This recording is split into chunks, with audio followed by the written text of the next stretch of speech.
safest to put the Freestyle Libre on a dog is on their withers area, kind of up by their shoulder blades. This is harder for them to scratch and get to, and it seemed to work pretty well for Harley here.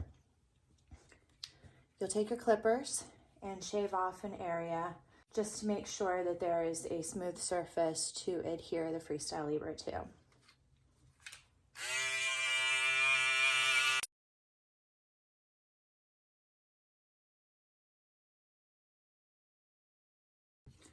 As you can see, Harley has had this done a few times before, so the clippers don't really bother him.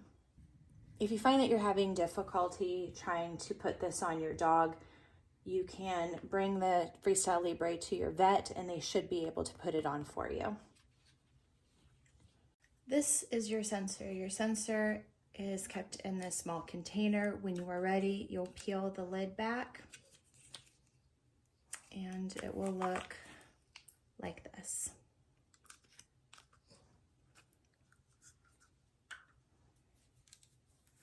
This is what you use to install the Freestyle Libre. You'll hear it click when you twist, and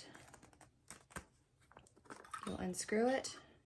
Once you unscrew the cap, you'll see a place where the sensor will go, okay? This white part is going to lay flat against the dog's skin. I have found a method to make it adhere to their skin a bit better is to put vet bond, which is this stuff, in a couple of drops, maybe one here, and one here, kind of in a triangle pattern. Just a very small amount will go a long way. And this will help it stay on their skin, especially if you have an active dog. Harley here, not super active, but we still put the vet bond on just to make sure it stays on. Before you do anything, you want to prep the area. You will have your alcohol pad that comes with your Freestyle Libre, or you can purchase the alcohol wipes at your drugstore. You will clean off the area very well.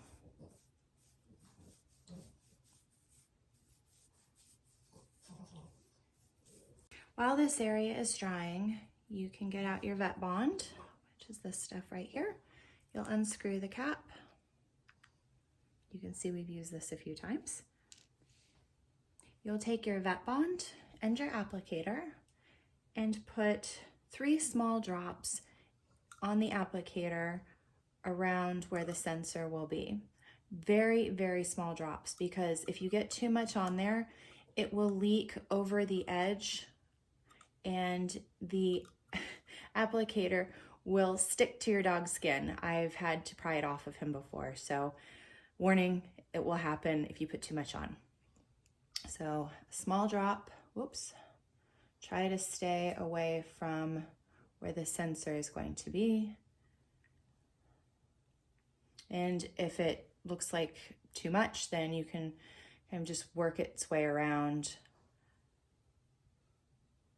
the white area there. See, I put a little too much on, so I'm kind of working it around so that it evenly distributes over the area. You'll then take your sensor, and there is a line right here. You want to line that up with this spot right here, and then push down until you hear it click. Then you lift it up. And by this time, the glue should be pretty tacky. You can put the glue on before you snap this into place, or you can do it afterwards. It's up to you. You could probably do it afterwards just to make sure that this goes on correctly. And you will take your applicator, now with the sensor installed. And it doesn't really matter where you put this. Place it down and hold for 30 seconds. It's okay, it's okay. This doesn't really hurt them. It's just a small needle. And you'll hold it down for 30 seconds just to make sure that the glue sticks and it adheres to their skin. Good boy. You're so good. Yes, you are. Such a good boy.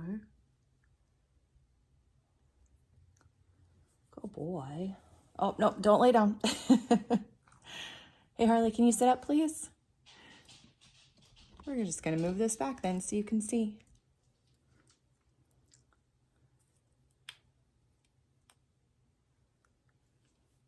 So for a good 30 seconds. I could have probably moved it over that way a little bit more, but it'll still work. Sometimes if you have a wriggly dog, you don't have to worry about being perfect. As long as it's someplace where they can't get to it, it'll be fine. Just make sure that you push down pretty firmly. Don't push to where you hurt the dog, but you want to make sure that it's on there pretty firmly. All right, now here's kind of the tricky part. Here's where you might need your mosquito-nosed hemostats. Sometimes the glue makes it so that this does not come off very easily, or it might get stuck inside the applicator. And if this happens, then you'll use your hemostats to wiggle underneath and gently push down on the sensor area, that white area. You want to gently push down with the edge of your hemostats around the perimeter and gently pull the applicator up while you're pushing down with your hemostats. It's very important that you make sure that the sensor does not move, because if it moves up out of the skin in the slightest, you're just out $65 and your sensor will not work. So very important that you make sure that the sensor stays in the skin. So you can see, oh, there it is. It might actually come up. Oh, look at that. It came off for the first time ever without me having to use the hemostats. So you can see it's on there pretty nicely. If you find that the applicator and sensor are not detaching, you'll take your hemostats and find the white area here and push down while gently pulling up on this. Again, going around the perimeter, holding down with your hemostats and gently pulling this up, making sure that this stays in place. Now remember, these are intended for human use only, not intended for animal use. The manufacturer is very clear when I called them that they are not intended for animal use. So if something happens to your sensor where it does not work, you may not be able to get Abbott to replace it for you. So be very, very careful when installing the sensor. This is Harley's 6th Freestyle Libre, and out of the 6, we only had one that did not work. So that is how you install the Freestyle Libre on a dog.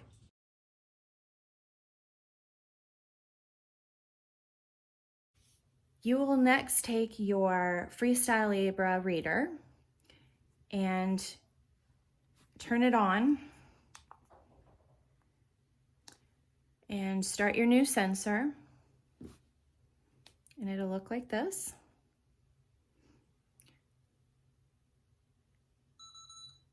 And that will start your new reader.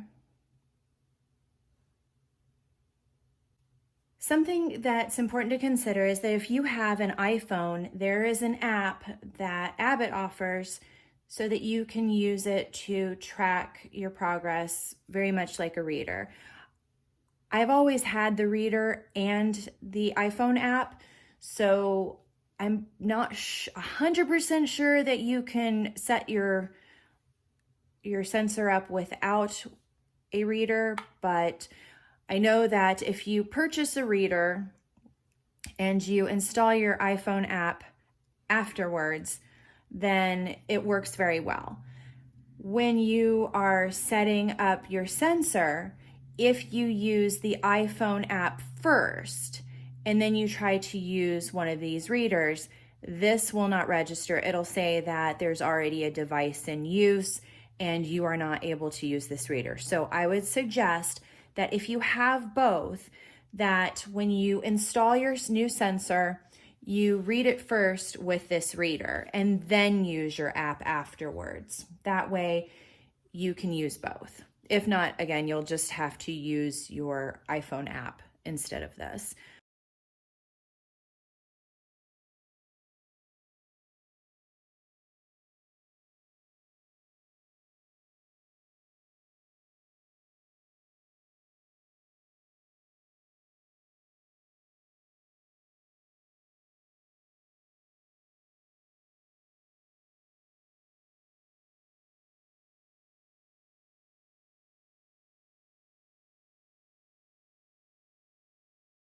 It can track your progress. It will give you graphs and charts and keep track of everything for you. And you can even email the results to your veterinarian. It's especially helpful if you find out that your dog has diabetes and you are like we were. I was panicking. I didn't know what to do. I thought, I've got this dog who does not like being stuck with needles multiple times. Having a Freestyle Libre sensor initially was awesome because it alleviated that day stay in a veterinarian's office where they did the blood glucose curve throughout the day and sticking him multiple times. So we just did our own curve at home and emailed the results to the veterinarian. So we found it to be very helpful. This is perfect to use for at least a month. I just say get 2 sensors. This way it helps avoid taking your dog in for a day stay to have a blood glucose curve done. And being able to do it at home is a lot less stressful for your dog. So I hope that you found that this is helpful, and good luck with your dog. We know that it's difficult to be faced with a situation where your dog has diabetes, and if you've never had to deal with diabetes yourself, it's very overwhelming and it's very scary, and you're worried about your dog and how you're going to take care of them with diabetes, especially if they're insulin dependent. But if you're not, this is a fantastic option for you, especially for your dog. It's going to be very comfortable. He doesn't even notice it, and it's going to make everyone happy.